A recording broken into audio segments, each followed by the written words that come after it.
Hello everybody, I am the founder and welcome to my video, and today I will be doing another dual commentary and I am back with the Ninja. Alright, so right now we're going to talk about, I think, games? Yes. Games. Mainly shooters, mainly Call of Duty and Battlefield, and kind of, I guess the chunk of it will be about their communities. How they compare to each other. Now start us slowly. We're gonna just compare the single player and what the games are technically. People rate people's games superior. I don't want to do that. Okay, to get it clear before we start out, Jakob, you've played both Call of Duty and Battlefield 3, yes? Yes, sir. Okay, and I have played both. I've played both both single player campaigns, although I did not finish the Battlefield 3 campaign. I've played most of it. You finished the Battlefield 3 campaign. You've played Call of Duty campaigns. So we definitely at least know what we're talking about. You can't say that we like... Just to make sure, I am more the Battlefield supporter. He's more the Call of Duty supporter. But please don't start a flame war or we will kill you. Yeah, I'm not even joking. If you start a flame war in the comments, I will disable comments. And I don't care if you're even joking, Jake. Like, if you joke about this, I will disable comments. It's not funny, and it's just really stupid. Anyways, so the actual games themselves, single player campaign. Battlefield 3 kicks ass. I'm sorry, it just does. Yeah. It's let's start out. It's at least 3 times the length of any given Call of Duty campaign. So in the last 3 years, Call of Duty has crammed out what, 24 hours max? Yeah, I guess that'd be about right. Yeah. And that's on veteran. And that's on veteran. I mean, I've beaten a Call of Duty campaign in 4 hours before. Not hard. And it's not hard to do. I mean, and then there's Battlefield, which is a lot longer. It's in 3 different acts for God's sake. Right. And like Shakespeare, except he had more acts than 3 normally. yeah, Shakespeare's. Shakespeare. Anyway. Shall I compare thee to a summer's day? No, thou shalt not. Fair is foul, foul is fair. Hover the fog, filthy air.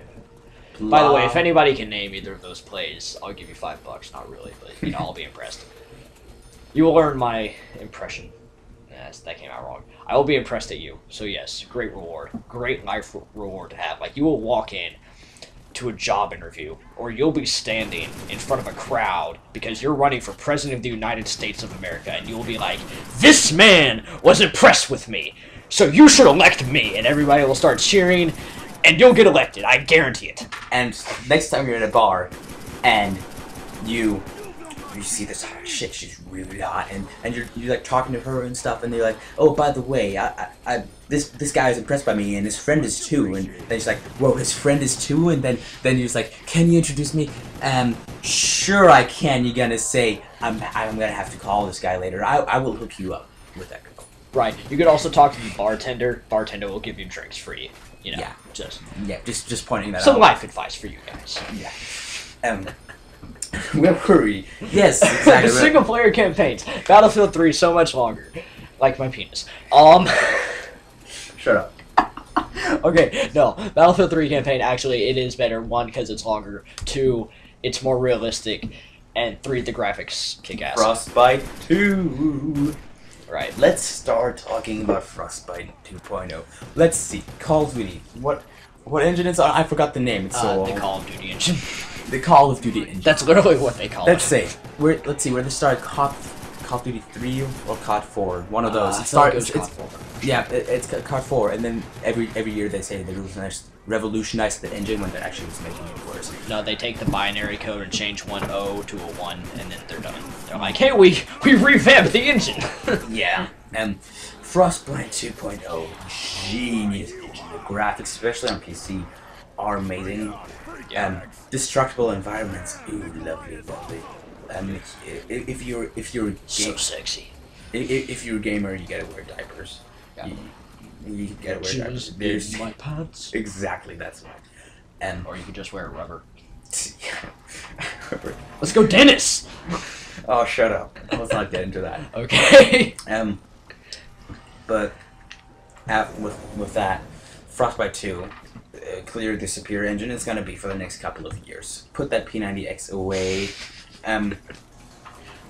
No, but Frostbite 2.0 is clearly the superior engine here, and I think you will agree with me. Yeah, I actually do agree with him. There are a lot of aspects in which I do think that Battlefield 3 is a superior game, but, you know, when it comes down to it, gameplay... In multiplayer, we're going to get to that later. We'll get to that later, but yeah. Actually, might as well do that right now. Yeah, I think everybody's kind of heard, you know, there are so many Battlefield 3 COD comparisons on the internet, it's not even funny. So and again, don't start flame wars, please. Right. So I think everybody's kind of heard this stuff before. Sorry for boring you, but let's go ahead and get into the multiplayer. I personally, this is definitely where I go more pro COD because it's just more fast paced. It's more entertaining for me. I can't really. If that's what you like, I personally like crashing helicopters. Yes. It's fun to do. Don't blame me. But yeah, I mean, it's kind of just a matter of personal preference. Do you want like more realism, or at least as real as a video game can get, or do you want more like fast-paced play? And actually, now that you mention realism, I want to get into another topic before we start on the multiplayer. Yeah. And the marketing of the games, especially. How does that relate to realism? What? How does that relate to realism? The realism of the game. Oh, okay, I see what you're doing now. Yeah, because the Battlefield 3 campaign was, you know, pretty realistic about how the army operates in the Middle East. And it's a lot like the real thing, which can be a good thing. In some cases. In some cases, but let's be honest, 12-year-olds play these games. They're very mature, 17 and plus, and everyone thinks it's 18. It's actually 17 if you look at the box. But yeah, it's 17. It's 17 plus, so there's many squeakers, as we like to call them, that like to play these games, and that's fine, to each his own, right? As long as their parents are fine with it. But the thing is, their parents, depending on the age of this child, don't want their children exposed to this kind of realism because they don't want that to be a real thing. They don't want them to go like it, go to war and die. And we'll get into this a little bit more later. But we are? Yeah. Oh, yeah. Yeah. So we'll get into that a little bit more later, but he does make a good point that a lot of parents are kind of upset at how real video games are becoming now because graphics technology has increased so much. Just wait until it gets to with good graphics or like Kinect or anything like that. Oh yeah. Ghost Recon Future Soldier. It's a new game coming out soon. Which one? Ghost Recon Future Soldier, and it's a third person, which makes it a lot better because third person obviously are not that realistic because you're not actually looking down the barrel of the gun.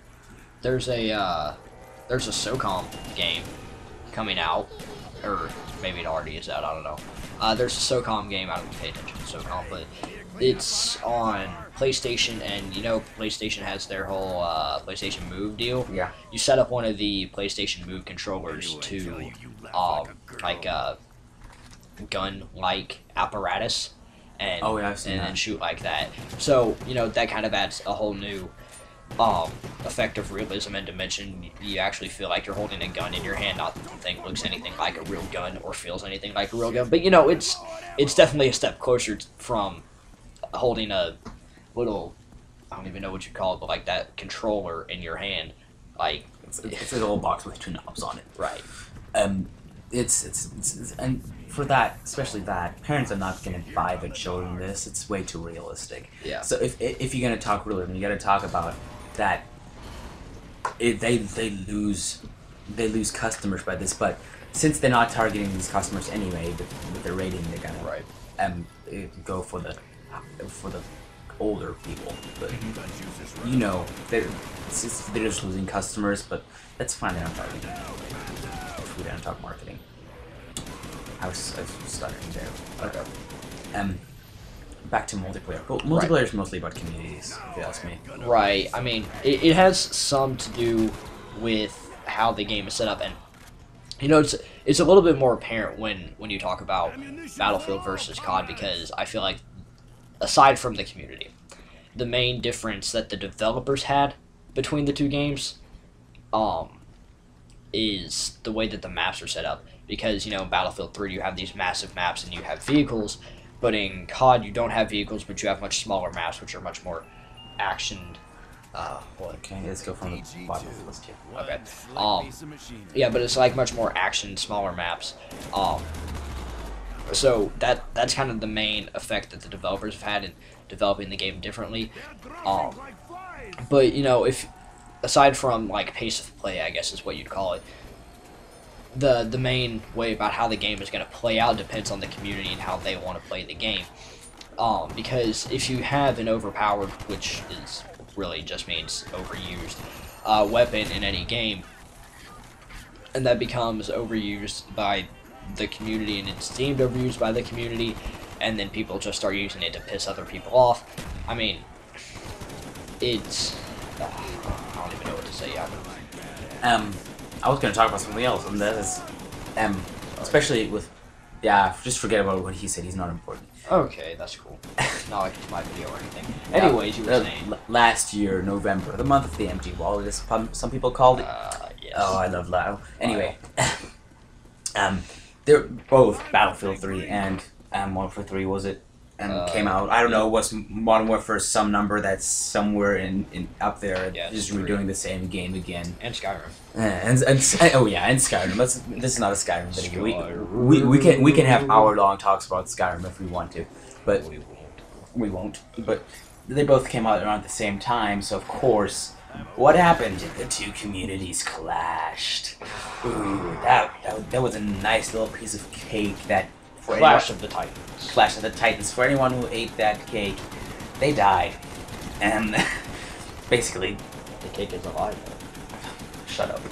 You have to play Portal. You don't get to say it. And well, anyway, no one cares what you like. Okay, where's the cactus? So, anyway, when you talk about these two communities clashing, what I'm talking about is gamers from each community going to try out the other game, which is fine if they behave like normal human being like us. When you look at the game, you play it. Either you like it and you keep playing, or you don't like it and you don't keep playing. That's fine, as long as you don't like say this game is shit and you write it on a piece of paper and shove it down everyone's throat. And that's which is a pretty, common practice by a lot of gamers, a lot of politicians, a lot of religious people, a lot of non-religious people, a lot of humanity. You know what? Pretty much all 7 billion people on the face of this earth hold that belief that whatever your belief is, you need to shove it down somebody else's throat. America more than others, I'm not gonna lie. Yeah, okay, yes. Actually, to be fair, yes, America does it much more than anybody else, especially in our government. Well, actually, not even now, because now we have, That's not gonna our whole... Never mind, I'm not going to talk about politics. So... Don't get him started on politics, it's a bad thing. You don't want me to start on politics. Anyways, what were we saying? Alright, right. So the communities clashed, and I feel like, well, actually, both of us feel that the Call of Duty community was much more aggressive in trying to get their beliefs out. Well, that sounds way too nice. They shoved their beliefs down everybody's throat much more than the Battlefield community They shoved did. it so far down the throat it came out of the butt. Well, yes. And not that everybody did. There were a lot of people like me who were Battlefield or COD fans. Went over to try Battlefield. And I was like, okay, yeah, this is a good game. It's well developed. It's just not my style. So I'm gonna go back to COD and just go back to COD and have fun on COD without really saying anything to the Battlefield guys. I mean, there were some people that did that. I did that. There were a lot of other people that did that. But when you think about it, the large majority of people from Call of Duty did not do that. They stayed on Battlefield 3 just to shout at all the Battlefield 3 people about how bad their game was. But at this point, I'd like to point out that when that happened, I feel like the Battlefield community reacted a lot worse than the Call of Duty community did when the Battlefield community started joining Call of Duty. Because when Modern Warfare 3 came out, it was all nice and dandy, and Battlefield 3 just the fact that the game sucked. Battlefield 3 players tried it out, didn't like it, left, didn't say anything, except for maybe every now and then telling the little squeaker who was saying get out of my game to shut up. But, I mean, everyone does that, everyone shouts at squeakers because they're so annoying, but Actually, there's more squeakers in Call of Duty too, because it's the more popular one. Right. And when you think about shooters, you think about Call of Duty. That's not a lie. That's the case. But when the Call of Duty players started playing Battlefield, ooh, that was a nice little mess. Especially on YouTube. And Flame wars everywhere. Flame wars everywhere. Especially because there was new cameras everywhere. We can get into cameras later, but Battlefield community was right from the first day off. It was like Call of Duty, GTFO, or we're going to go to your house and kill you. In real life. Oh, but you totally know where I live. Exactly. Come at me, bro. Come at me, bro. But Josephine. you know, girls play video games too. Yeah. That's a nice little topic we can talk about later. Don't discriminate. You're so sexist, God. I'm a feminist. No, I'm not. I'm a really bad sexist. You're a feminist and I'm a douchebag. There we go. So, off topic. Anyways. No, but gamers. When Call of Duty people came. Oh, that sounded wrong. When Call of Duty. We came everywhere. Facials for everyone. Oh, he just did the hand motion, guys. It's over now. Anyway. No, when the Call of Duty players went and played Battlefield 3, of course they said, ooh, this is a shitty game. They stayed because they were faggots. And not all of them. I mean, the ones with a good mindset that actually knew what they were doing quit and went back to the game they actually like. And that's fine. They didn't say anything. At least most of them didn't. And the Battlefield community was in rage. And I think that's still going on a little, not as much. Yeah, definitely not as much as it was on November 8th and October 25th. But you know, it's definitely still going on.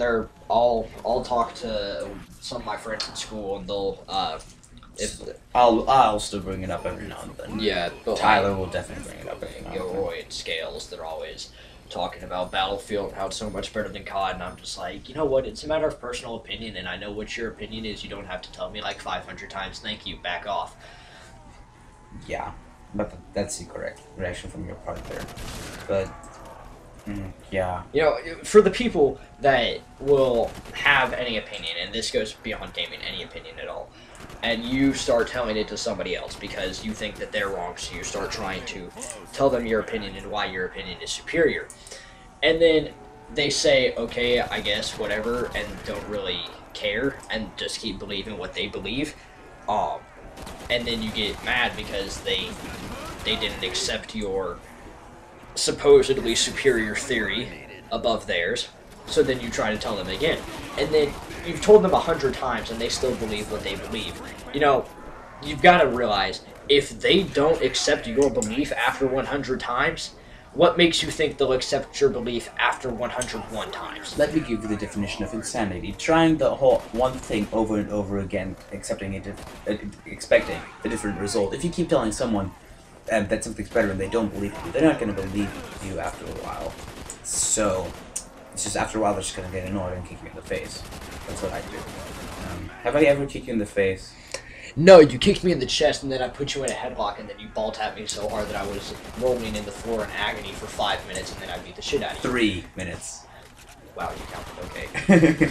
Well, anyway, now that's over. That was last year, by the way. It was hilarious too. It was hilarious. Now the thing. Do you still feel the pain? No. Oh, okay. Oh, I'm good now. I'm good. I'm not sure if I can have kids, but I'm good. So. Safe sex, bitch. Well, I mean, not STD wise, but I will not have kids, so I don't. Never mind. You know what? Gaming. So. And what we're gonna talk about, God, especially okay, let's transition into another topic here. When the most people when Battlefield 3 players heard that Call of Duty players were going to try Battlefield, first thing they said was campers. Oh yeah. Because Call of Duty is infamous for its campers. Is that a correct usage of the word infamous? Yes, it is. He's German, so he might not. You know. So, yeah. I mean, yeah. Call of Duty is definitely infamous for their campers, just like Battlefield's infamous for its Wait, you can't really say infamous for objective Yeah, players. you can't say infamous for objective players. Let's see. Call of Duty is infamous for campers. Like, let me see. What is Battlefield infamous for? Kill whoring jets. Battlefield is not really infamous for anything.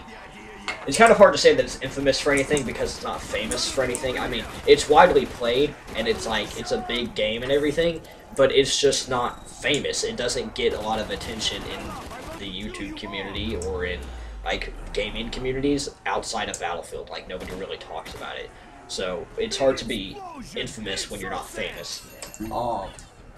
Let's see. Okay, but like the whole thing with campers is, he already made a thing about his definition of camping. Right. And You can agree with that. You can disagree with that. That's fine. I gotta have my own little definition of campers. And Yeah, whatever. he made a video about that. They can watch You that. can go ahead and go back and watch it. I don't care if you do. Just whatever. Actually, pause the video right now. Look that up, and then come back. So now that you're back, you now know that his definition of a camper is someone who sits in a corner and waits, or someone who is patrolling different entrances of a building, which is fine. Oh, ray gun. That's a fine thing, but that's a good definition. You might say that. Now in Battlefield, you can't really say that because if someone's in a building or patrolling a building or patrolling a corner, you just blow the corner up. So this is what this is what the Call of Duty campers, the campers that came from Call of Duty, do in Battlefield. They take themselves L96, M98B, some sniper rifle with a 12-time scope, especially on Caspian border, get up on the tower, and then snipe. Craps! Yes, let's just say Ryan Shearhouse.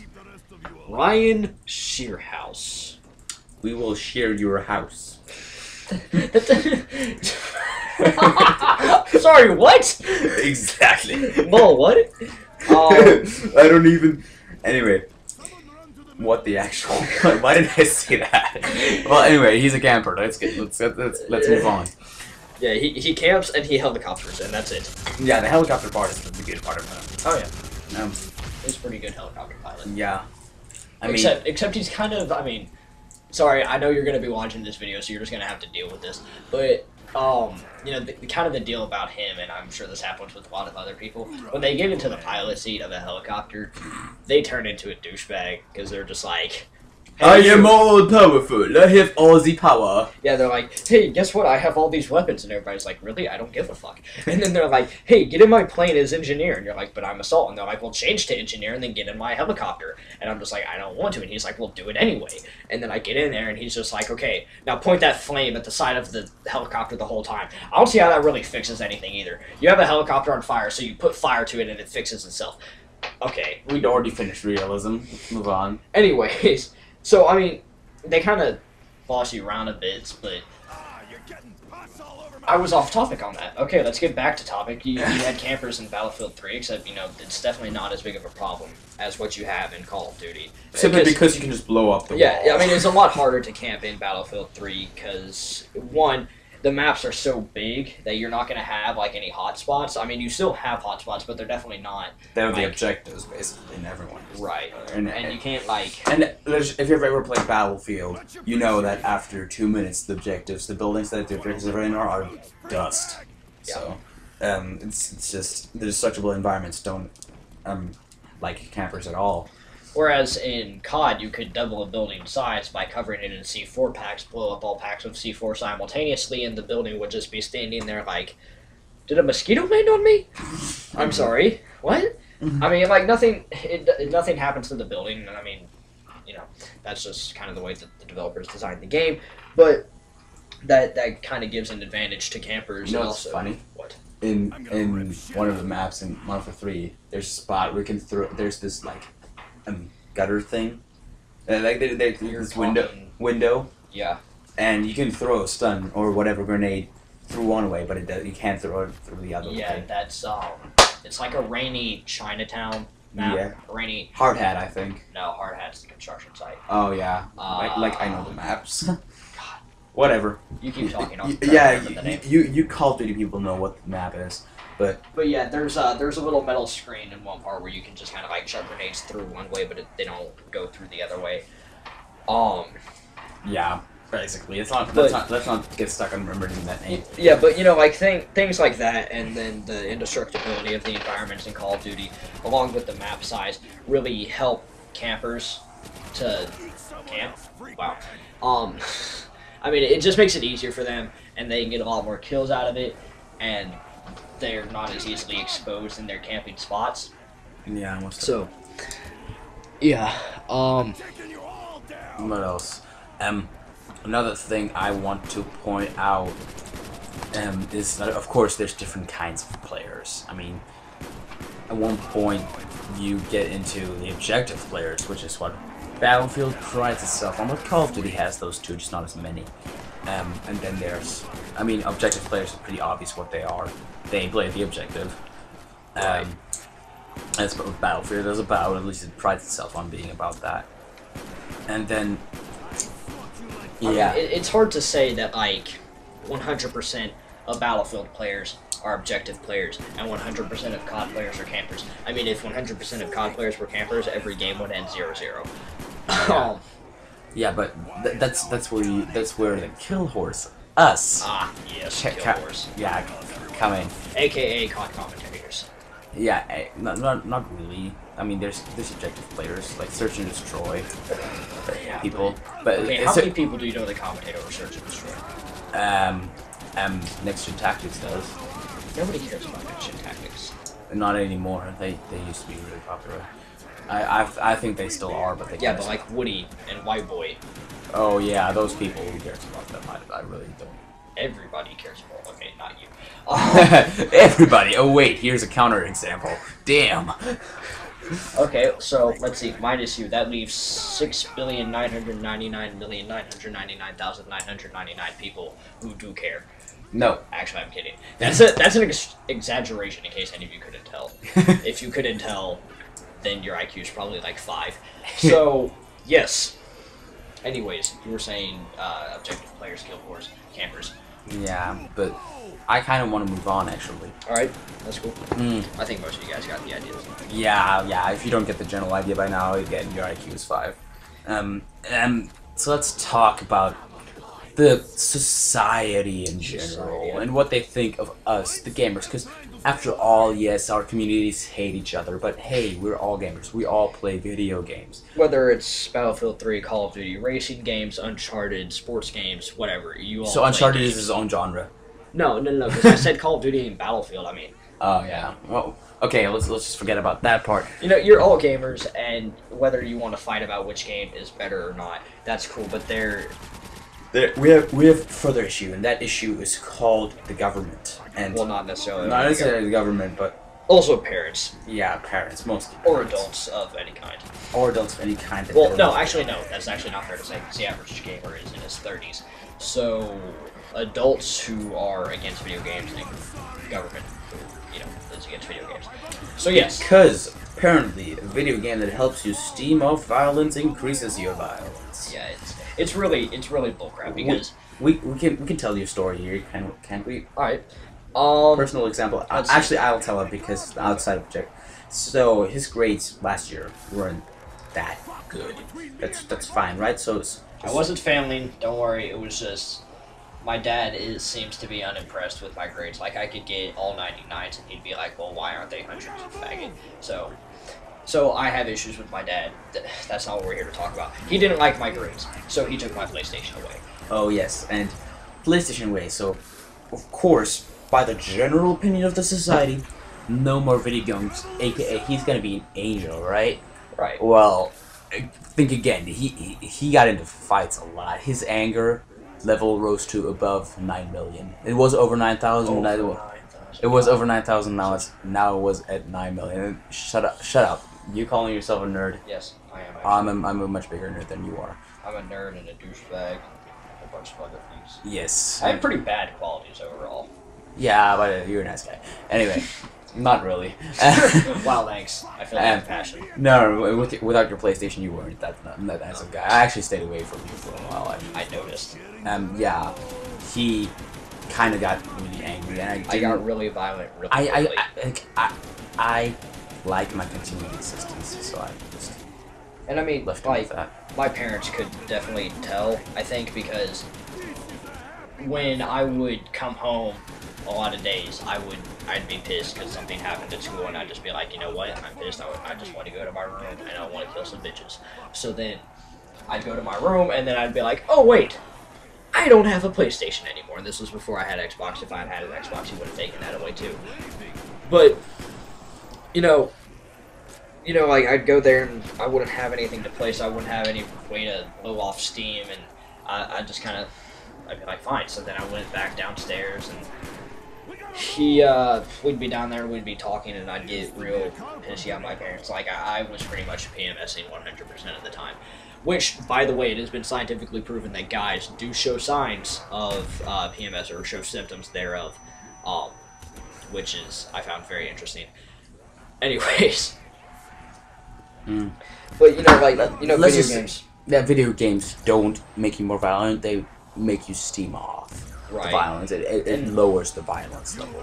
I mean, it seems like people who want to say that video games create violence, they'll use cases where you have somebody who's, like, mentally insane, or somebody who is a sociopath or a psychopath, and they just, like, they go crazy, but then they lose kind of a sense of reality of what's real and what's not, and then they, like, go on a killing spree. So then they're like, yeah, they're video games. For example, Columbine. The kids who, the shooters in Columbine, they played the game Doom. So a lot of people started to blame the game Doom. But, I mean, if you think about it, it wasn't that wasn't Doom. You can't really blame that on Doom. For somebody who can go in to a school in high school and just fuck shit up, you have to be a psychopath, meaning incapable of feeling remorse. Because you can't kill that many people and just, like, laugh at it. They literally were laughing at those people. And that wasn't an issue that had been caused by a video game, rather than an issue that was more, how do I say this? It was more along the lines of they were having mental issues otherwise, and there were a lot of signs that people should have caught, and some of them actually were caught, but then later on ignored. But I don't know, it's just like basis of the story. It just seems to me that video games get a lot of undue blame for violence in society, along with a couple other things, but I don't want to get into that right now. So we're pretty close to the end, actually, but yeah, let's finish this off with a little topic that we don't mind running out of time on. All right. Music. Music. Okay. Music gets labeled. Bands get labeled. And I personally, now that this doesn't matter anymore, I personally want to talk about music versus lyrics, because the meaning of songs are totally different than what they like here. I heard this really happy song about suicide that was about. What's that a happy song? What? What's that a happy song? It's about suicide. Exactly. The music was happy, so everyone. Oh. So everyone assumed. I see what you did. See, my point is that everyone assumed that it was making suicide look good, but it actually wasn't. It was about how horrible it is. And no, if you listen to it, it's just it's horrible. So I'm talking about Bullet. How the one did. I was thinking Never Too Late. It's not exactly a happy song, but I mean it's still a pretty popular song. Anyways.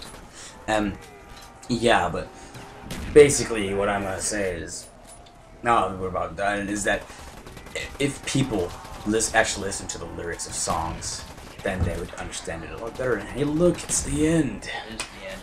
Alright, so that's it for now. This is a really long video, so if you stayed around to the end, I salute you. And I will see you guys next time. Alright. Wait. We're signing off. Sorry, you're going to have a little bit of a black screen at the end. I'm sure you don't mind. So, let's see. Next video, I think it will be a single commentary. Starhawk is coming out on Tuesday. I'll be picking it up, and I'll be doing a first impressions video. So you can expect that either late that night or sometime the following Wednesday. So I'll talk to you then.